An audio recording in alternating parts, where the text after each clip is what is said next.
All right, everybody, we're back on this week's Mortgage in a Minute. I got Will here with me, and we're talking about home buyers and everything that's going on with them. Will's in the field frequently, and he's talking to home buyers, and I just wanted to find out what some of those challenges that you find consumers are facing today. Well, I'd say the biggest challenge for consumers today in the real estate market is misinformation. You know, the media would have you believe that the most important thing that you could do is get the lowest rate possible on your mortgage.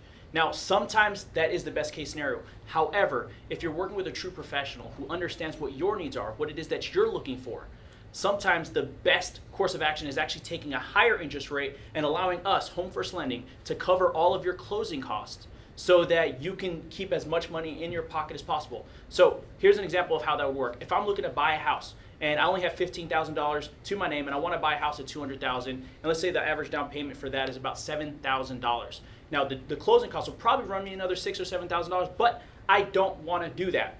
So what would we do? I would bring my down payment to the table. I would ask Home First Lending to cover my closing costs through the mortgage by taking a higher interest rate. I get to keep that extra $6,000 or $7,000 in my pocket, so that, because if I'm only planning on staying there for 2 years anyways, Yeah, exactly. you know, the difference in payments may be $50, $70 a month.